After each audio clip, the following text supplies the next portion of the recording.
My name is Sydney. I am 11 years old, and last summer my mom went to Europe for a month and left me with a single crumpled 20 in my hand. See, you are independent now, she said with a bright smile, hauling her suitcase toward the door. You are not a baby anymore. Just order food if you need to, okay? Independent. That was her word, not mine. I stared at the bill in my palm. $20. Not a plan. Not a babysitter. Not even a real goodbye. Just a fake kiss on my forehead, the sound of a suitcase rolling down the driveway, and the front door closing in my face. I will be fine, I said out loud to an empty hallway, as if saying it could make it true. But my hands were shaking. There was no one else in the house, no one who could cook, no one who even knew I had been left here alone. I tried to pretend this was some kind of challenge I could win. Day one, I told myself. I will prove that I can handle this. I lined up the few cans in the pantry, checked the fridge that was already half empty, and shoved my fear down as far as it would go. If my mom thought I was independent, then maybe she should see what that really looked like. Because as that month ticked forward, the $20 in my hand would disappear, the food would run out, and the silence in our house would turn into something darker than loneliness. And when they finally came back, what my mom saw inside our home made her whisper, "No, no, this cannot be happening." Do you want to know how being left with $20 at 11 turned into the one decision that made my mom regret everything she had done to me? Stay to the end, and you will see exactly how I made sure she would never forget it. The first problem hit me about 10 minutes after the taxi pulled away. My mom had tossed a shiny emergency credit card on the counter, like that would fix everything. There was just one catch. It was not activated, and I did not know the PIN. I found that out the hard way, standing at the doorway with my phone in my hand, trying to order food and watching every app reject the card over and over. So it was just me, a dead card, and $20. Day one, I made it a game. I sliced bread as thin as I could, spread peanut butter so carefully it barely covered the surface, and told myself real survivors made things stretch. I even joked in my head that this would make a good story someday. By day three, it stopped being funny. The pantry looked like a before picture in a commercial about hunger. A couple of cans I did not know how to open without cutting myself, a box of cereal with more air than food, and a jar of pickles I hated. My stomach growled loud enough to embarrass me, even though no one else was there. I tried to distract myself. I turned the TV on and let random shows play, noise filling the room so I did not have to hear the house creak. I opened my mom's laptop and stared at her work emails stacked up like they were more important than anything. At one point, I grabbed my notebook and wrote in big letters at the top of a page, "Evidence." Under it, I scribbled, "Left alone at 11, $20, no food plan, no check-ins." I did not know exactly what I would do with that, but writing it down made something inside me shift. If they thought I was old enough to be alone, then I was old enough to remember everything, to record everything, to show someone someday how they chose a vacation over me. I picked up my phone and opened a video app. Day 3, I said quietly to the camera. My face looked smaller than I expected. I am still alone. The card does not work. I ate the last decent thing in the fridge yesterday. I paused, swallowing. If you are seeing this, it means someone finally asked what happened to me. I saved the clip and locked my phone, heart hammering. Part of me hoped nobody would ever see it. Another part of me wanted that video to explode in my mom's face when she came home. I thought about my best friend Emma and hovered over her name. If I texted her, I would have to admit that my mom had left me, that I was hungry, that I was not okay. Instead, I sent a message that sounded normal. "How was your trip?" No reply. Maybe she was somewhere by a lake, eating burgers with her family, not even checking her phone. My stomach twisted. By day 5, the hunger felt like a fog around my brain. I started getting dizzy when I stood up too fast. I found a half-empty box of cereal in the back of the cupboard and ate it dry from the bag, trying to make every handful last. I opened my notebook again and added another line. By day 5, still no call from Mom, not even a text. Then another line. If I disappear, this will prove it was not my fault. That was the moment my thinking changed. This was not just about surviving until she came back. This was about what would happen to her when people finally realized what she had done. On day 7, my body felt weak, but my anger was stronger. I shuffled to the front window and peered out at the street. Kids were riding bikes. A dog barked at a delivery truck. A couple walked by holding coffee cups. Normal lives. Normal parents. I looked at our empty driveway and whispered, "You chose Europe over me. Do you know what that is going to cost you when someone finds out?" As if the universe was listening, the doorbell rang. I froze, cereal crumbs still on my fingers. No one ever rang our doorbell. Not really. Neighbor kids just knocked. Packages got dropped. The bell rang again, followed by 3 sharp knocks. My heart pounded as I moved toward the door. For a second I thought about pretending I was not home. If it was someone selling something, they would go away. But another thought cut through my fear. What if this is it? What if this is the moment someone finally sees me? Handshaking, I reached for the handle. If you were 11, starving, and completely alone, would you open that door? Or would you keep pretending everything was fine? I cracked the door open just enough to see who was there. Standing on the porch was a man in a green jacket with my school's emblem stitched on the chest. It took me a second to place him without the classroom behind him. "Hi, Sydney," he said gently. It was Mr. Hughes, the counselor from school. "I have been trying to reach your parents. They did not pick up. Can I come in for a moment?" My first instinct was to lie, to say everything was fine, that my parents were just out, that I did not need anything. But my hand loosened on the door, and I stepped back. "Sure," I murmured. "I guess." He stepped inside and looked around. The silence in the house suddenly felt heavier. The dishes in the sink, the empty counter, the nearly bare fruit bowl, all became evidence I had not meant to stage, but had accidentally left out. "Are your parents at work?" he asked, scanning the room, clearly expecting someone to appear. "They are in Europe," I said, surprising myself with how flat my voice sounded. "For a month." His eyebrows shot up. "A month? And who is staying with you?" I swallowed. This was the line, the moment I could choose to protect them or tell the truth. My fingers curled tighter around the edge of my shirt. "Just me," I admitted. "They said I was old enough." Something in his face changed, like a switch flipping. The polite concern turned into something sharper, more serious. He pulled out a chair and sat down at the table, motioning for me to sit across from him. "Sydney, how long have you been alone?" "A week," I whispered. "Almost." "Do you have enough food? Money?" I let out a small, bitter laugh I did not recognize. "They left me a credit card that does not work, and $20. He stared at me for a long moment. It was not the way teachers stare when you forget your homework. It was something heavier, like he was trying to count all the ways this was wrong. "This is not okay," he said finally, his voice low. "You know that, right?" I shrugged, even though my chest ached. "They said they needed a break, that I am mature, that I should be able to handle it."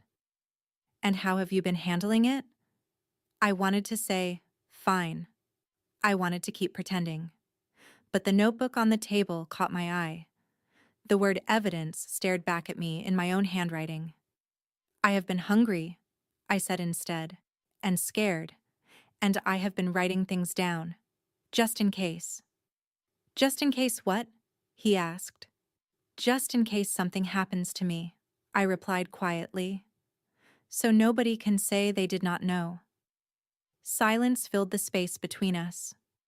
For a moment, I hated the silence, but then I realized he was not ignoring it. He was feeling it, really feeling it. He leaned forward. Sydney, leaving an 11-year-old alone for a week, for a month, with almost no food and no supervision, is not just irresponsible. It is dangerous. It is neglect. There are laws about this. My heart thudded in my ears. Neglect. Laws. Words that sounded like they belonged in TV dramas, not in my kitchen. What happens if someone finds out?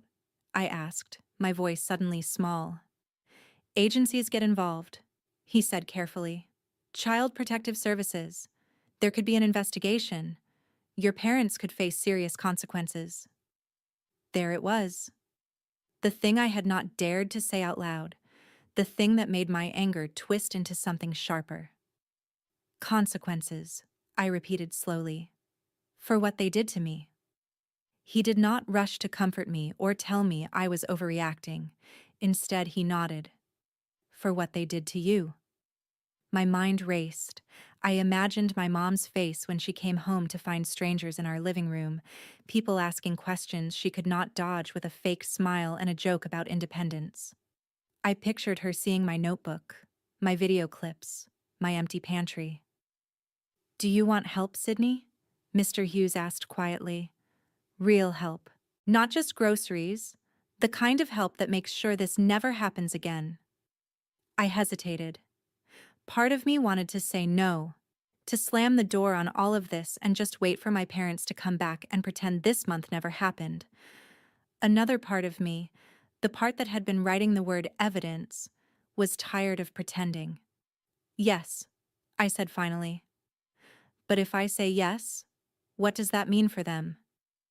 It means they will have to answer for their choices, he said.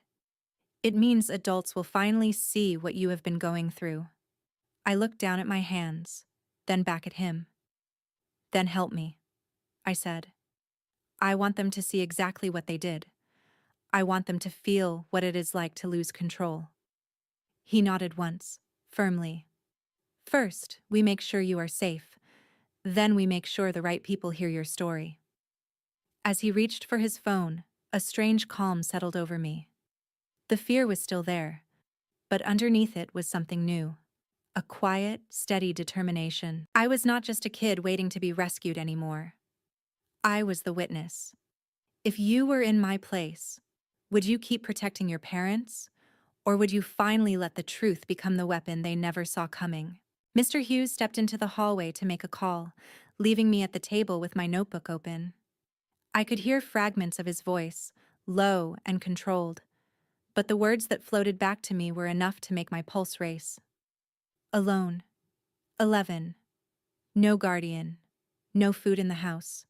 I traced the ink on the page with my fingertip. Evidence. Suddenly, it did not feel like a secret diary anymore.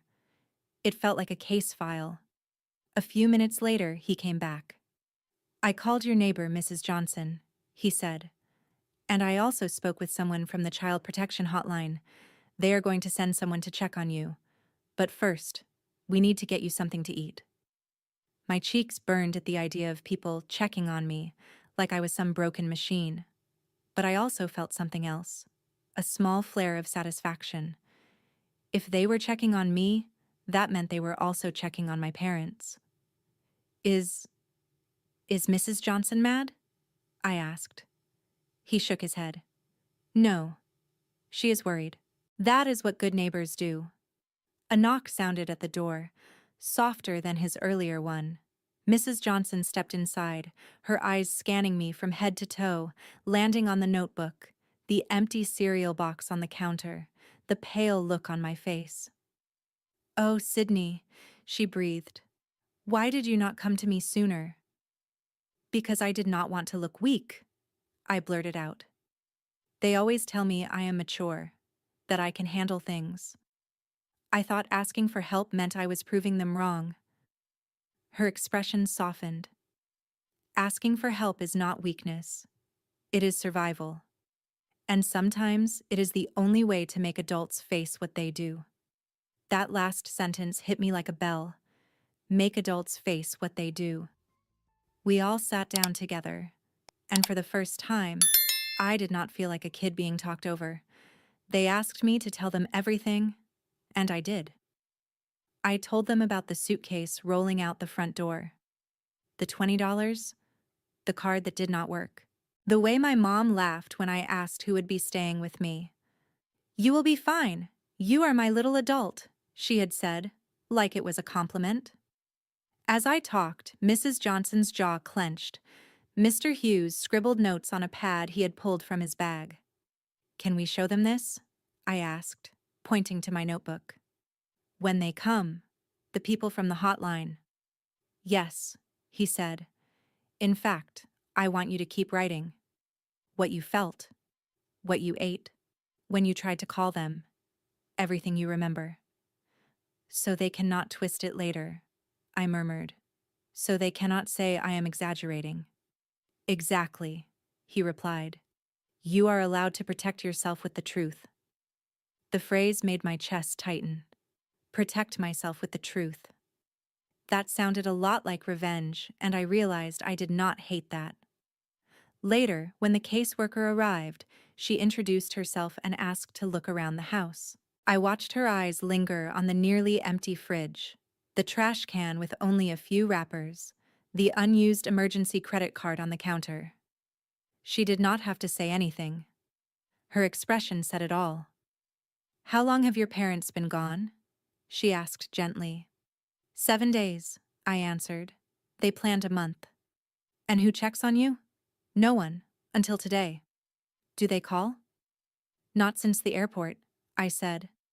She sent a selfie from Paris with a heart emoji. That was it. The caseworker nodded slowly, then turned to Mr. Hughes and Mrs. Johnson. "Thank you for contacting us," she said. As they talked, I slipped away for a second and set up my phone on the counter, opening the video app again. I recorded a quiet clip of the empty fridge, the lonely table, the caseworker's bag resting on the chair. "This is what our house looked like when they finally noticed I was alone," I said into the camera. "This is what my mom will walk into when she comes back." When I was done, I tucked my phone into my pocket, the recording safely saved. I was not just surviving anymore, I was documenting. The caseworker came back to me. "For now, you will not be alone again," she said. "We are arranging for you to stay with Mrs. Johnson while we speak to your parents and figure out the next steps." I glanced at my neighbor. She smiled softly and squeezed my shoulder. "Is that okay with you, Sydney?" the caseworker asked. I thought about my empty house, the long, quiet nights, the way my mom's last message had been about croissants instead of me. Then I thought about something else.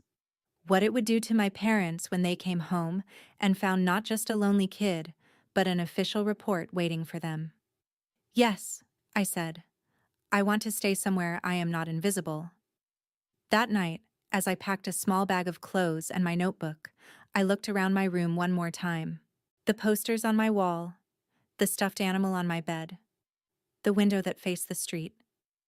"This was the place you left," I whispered under my breath, imagining my mom hearing it later.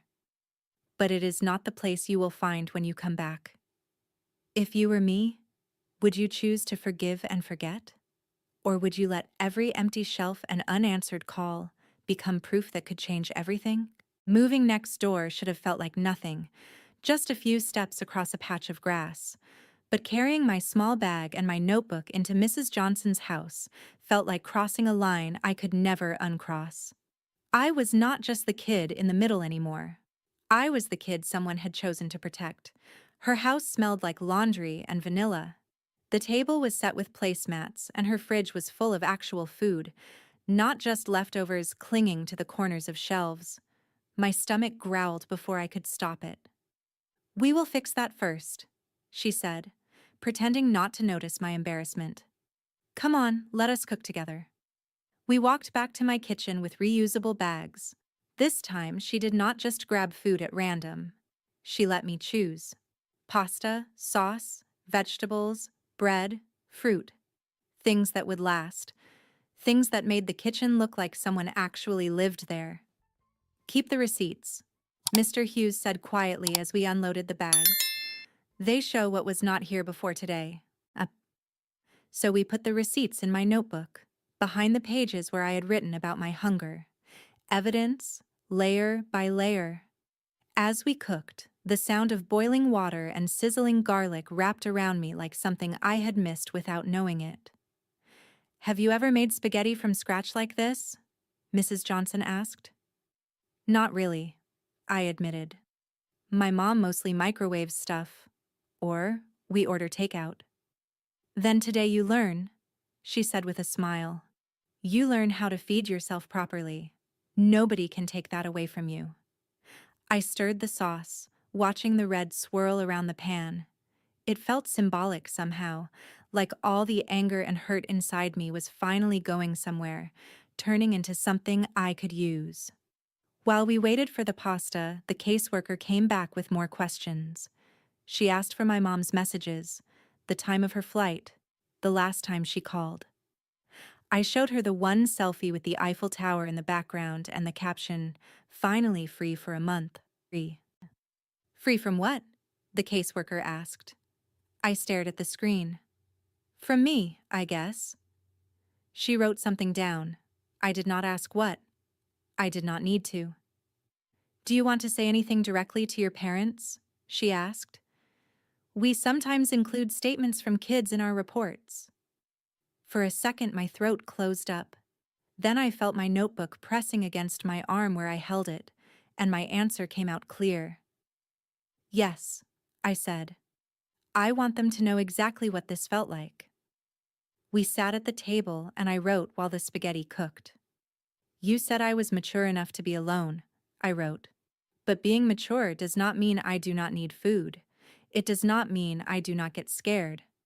You told everyone how hard you work, but you did not notice when your own kid was counting crumbs. I stopped, took a breath, and kept going. By the time you read this, other adults will have already seen what you did.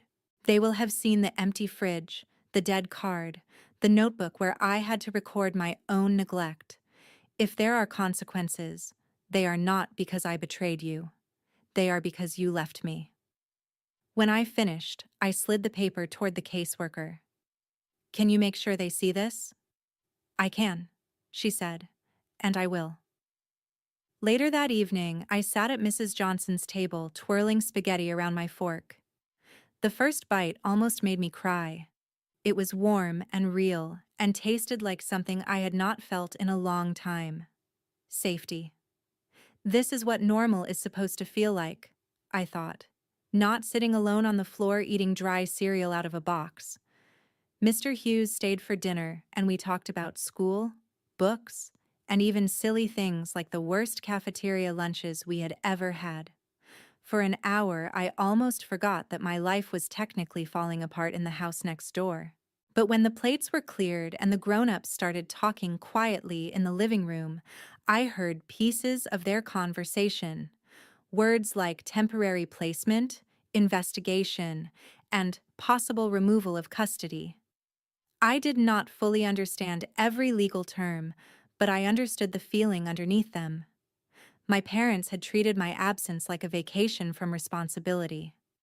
Now, there was a real chance they could lose the right to call themselves my guardians at all. Back in the guest room where I would sleep, I set my phone up one more time and hit record. Day 7. But it is different now, I said softly into the camera. I am not in my house. I am somewhere safe. People know. They saw the truth. I looked straight at my own reflection. If you are my mom watching this, I want you to remember something, I continued. You always said actions have consequences, that if I messed up, I would have to face them. This time, it is your turn. This is not just my story. It is your choice, written in real time. I stopped the recording and lay back on the bed, staring at the ceiling. My heart was not light. It hurt. I still missed the idea of parents who would have stayed, but I also knew something else now. I was not powerless. Maybe one act of kindness really could change everything. But would it be enough to fix a lifetime of being second place to work and vacations?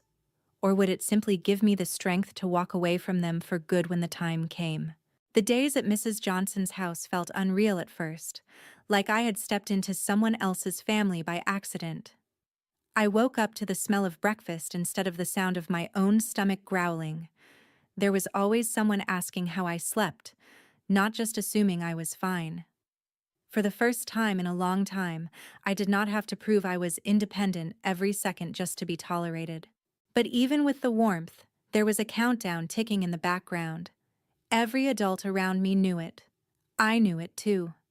At some point, my parents would have to come back. At some point, they would have to walk into everything they left behind. On the second night, my phone buzzed while I was sitting at the kitchen table doing homework. A number I recognized flashed on the screen. My mom's work phone. I stared at it until the screen started to dim. "Aren't you going to answer?" Mrs. Johnson asked gently. My fingers trembled. What if she is just calling to yell at me for ruining her trip? "Then you will know exactly where you stand," she said calmly. "But you do not have to talk to her alone." I hit accept and put the phone on speaker. "Sydney?" Her voice snapped through the line, sharp, not worried. "What is going on? Why is there some woman from Child Services emailing me about an investigation? Why is your school involved? Do you have any idea what this looks like for me?" There it was. "No. Are you okay? No. Are you safe? Just what this looks like for me." I swallowed. "They are involved because you left me," I said. My voice shook, but I got the words out. "You went to Europe for a month. You left me alone with $20 and a credit card that did not work. They saw the house. They saw the fridge. They saw everything." "You are exaggerating," she shot back instantly. "There was plenty of food. You know how dramatic you can be. And you are 11, not a toddler. I cannot believe you would turn people against us like this. Do you understand what you are doing to our reputation?"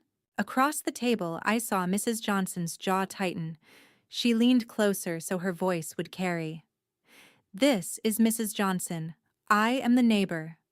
I am also the one who bought your daughter groceries because there was almost nothing left.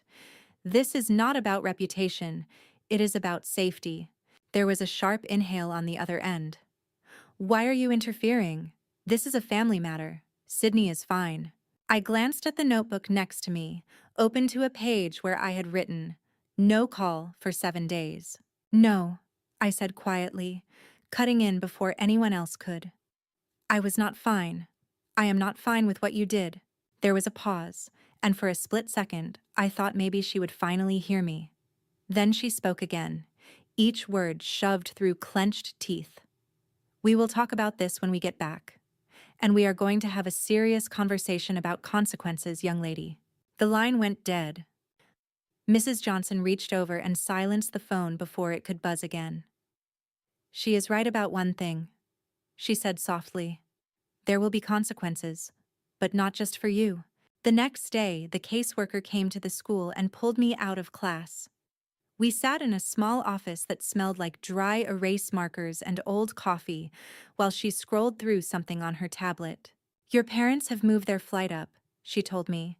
"They will be home in 3 days instead of 3 weeks." My heart flipped.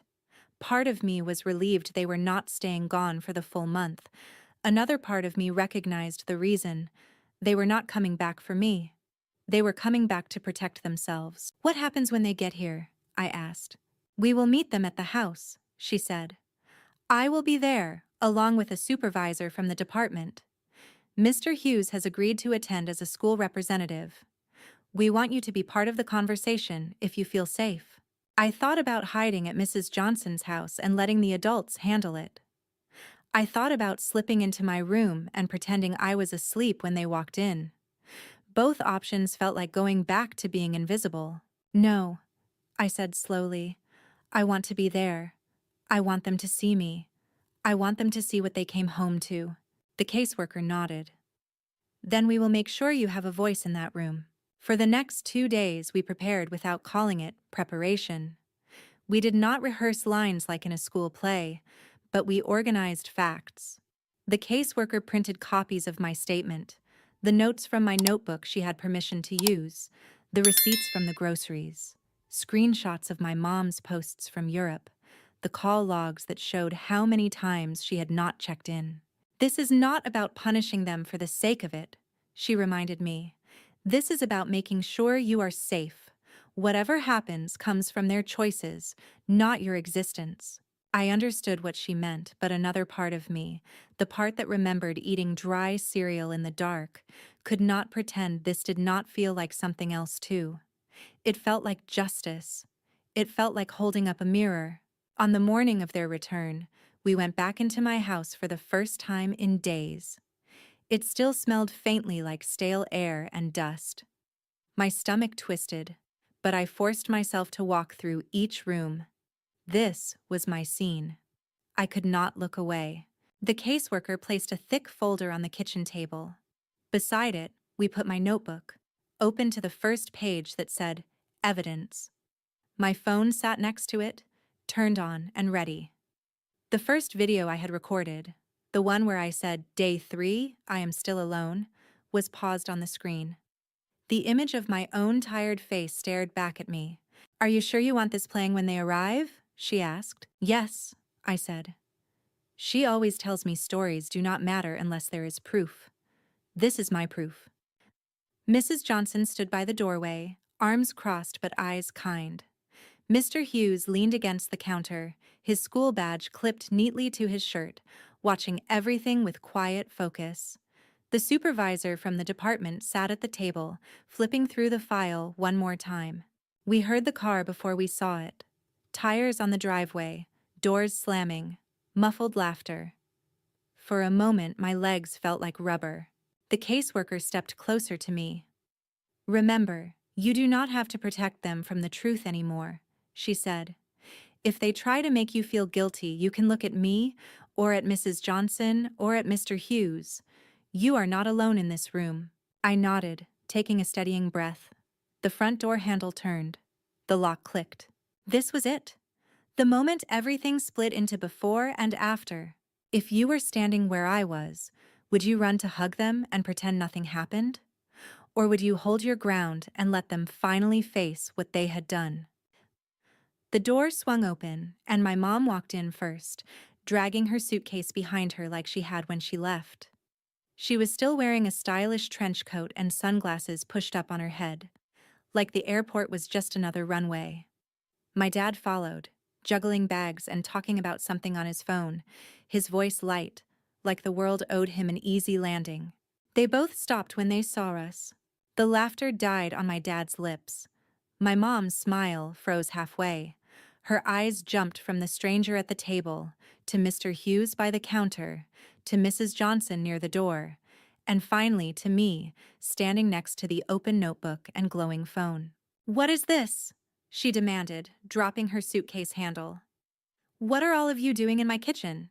The supervisor rose calmly. "Mrs. Carter, Mr. Carter, my name is Ms. Lopez from Child Protective Services. Please have a seat. We need to discuss the situation regarding your daughter, Sydney." My mom did not sit. She stared at me instead, her eyes hard. "Sydney, what did you tell them?" For a second, the old instinct kicked in. The one that made me want to shrink, apologize, twist the story to make her less angry. But the video on the phone caught my eye, that smaller, tired version of me on day 3. I lifted my chin. "I told them what happened," I said. "I told them the truth." My dad tried to smooth things over. He set his bags down and forced a laugh. "There has clearly been a misunderstanding. We left her with food, with money, with a credit card. She is a very mature 11-year-old. She knows how to take care of herself. Kids these days are more capable than people think." The supervisor placed a printed sheet on the table and turned it toward them. "This is the activation record for your card," she said. "It was never set up with a PIN. It was declined multiple times when Sydney tried to use it." She tapped another page. These are photos taken of your refrigerator and pantry 1 week into your trip. The amount of food was not sufficient for an unsupervised minor, and several items had already expired. My mom finally sat, more from shock than cooperation. Expired food does not mean she was starving, she snapped. We were only gone a week so far. We checked in. The supervisor slid another paper forward. These are your call and message logs. One photo from the airport, one selfie from Paris. No direct check-ins, no calls asking if she had eaten, if she was safe, if anyone was staying with her. My dad's face went pale. He glanced at the logs, then at me. We told you to order food, Sydney. We trusted you. You trusted me to survive, I said quietly. You did not trust yourselves to be parents. Mrs. Johnson stepped forward, unable to hold back. She was dizzy from hunger when we found her, she said. She did not come to me because she did not want to disappoint you by needing help. Do you have any idea what kind of lesson that is for a child? My mom looked between us, her eyes narrowing. This is getting blown way out of proportion. Maybe she was a little dramatic with her notes. She likes to write. The supervisor nodded once at me, then at my phone. Sydney, are you comfortable showing them what you recorded?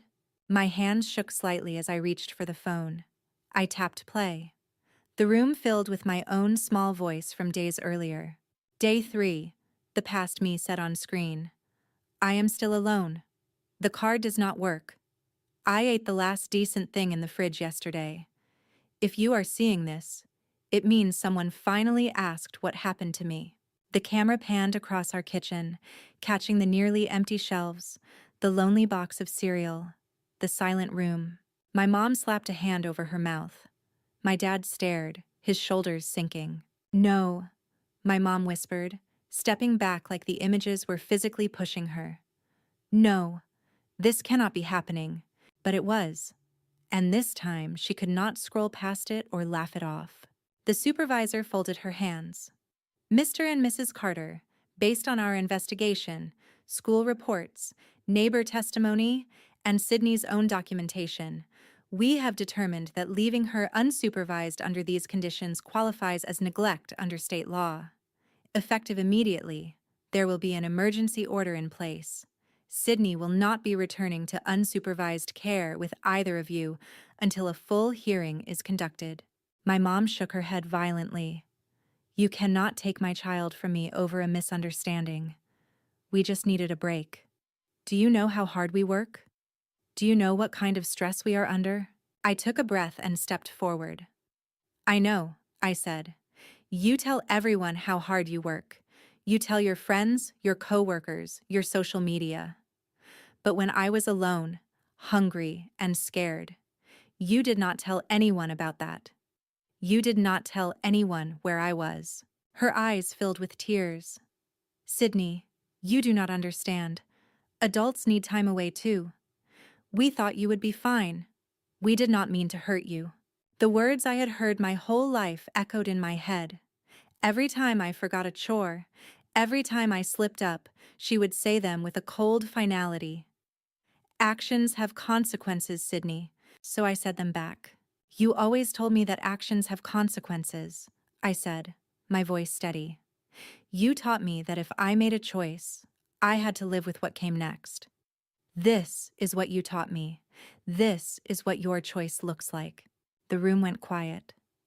My mom looked like the ground had vanished beneath her. My dad gripped the back of a chair like it was the only thing keeping him upright. The supervisor spoke again. You will have the opportunity to participate in parenting classes, psychological evaluations, and supervised visits if the court approves, she said. This is not about punishing you forever. It is about ensuring that Sydney is safe and that this never happens again. My mom turned back to me, tears spilling now. Sydney, please, she begged, tell them you want to come home. Tell them we can fix this. We can start over. We can be better. I wanted to. A part of me, the part that still remembered bedtime stories and holiday decorations, wanted to rewind everything. But another part of me, the part that had spent nights recording videos in the dark, knew that going back without change would mean saying none of it mattered. I want to be safe, I said. I want to be somewhere I am seen before I disappear. Right now, that is not with you. Her face crumpled like paper. My dad looked away, blinking rapidly. The supervisor placed a form on the table. For the duration of the investigation, Sydney will remain in temporary placement with Mrs. Johnson, she said. You will be notified of the court date. Until then, you are not to contact her directly without going through our office. You are taking her side over her own parents, my mom whispered. No, I said softly. They are finally taking my side. For once. We left the house before they did. As I stepped out onto the porch, I heard my mom sobbing inside, my dad trying to soothe her with words that sounded weak even from a distance. Walking back across the grass to Mrs. Johnson's house, I felt both heavy and strangely light. I had not ruined my family. They had done that themselves when they chose a month of freedom over a kid who still counted on them to come home every night. All I had done was refuse to hide it. Weeks later, at the hearing, I sat in a room that smelled like paper and old carpet while lawyers talked about risk factors and protective environments. My parents looked smaller than I remembered, sitting at their table, listening as people described their choices like evidence in a case. My videos were entered into the record. My notebook pages were scanned. My own voice on the stand did not shake as much as I thought it would. In the end, the judge ordered supervised visits and mandatory counseling for them. Full custody stayed out of their reach for now. They did not go to jail. It was not some dramatic movie moment, but something more real and, in a way, sharper. They lost the automatic right to be in my life without someone watching. They lost the assumption that they were the good guys. That summer, I learned how to cook more than spaghetti. I learned that help was not weakness, and that telling the truth could be the strongest kind of revenge there is. Not yelling, not breaking things, but simply refusing to let what happened stay invisible. My mom still sends messages sometimes, long paragraphs about how much she has changed, how sorry she is, how much she wants things to go back to normal. Maybe someday we will find a version of normal that does not erase what happened. Maybe we will not. But I know this. The day she came home from Europe expecting a month of stories and souvenirs, she walked into something she never saw coming.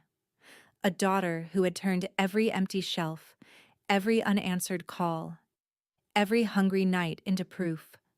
A room full of adults who finally listened, a truth she could not outtalk. And when she whispered, "No, this cannot be happening," I realized something important.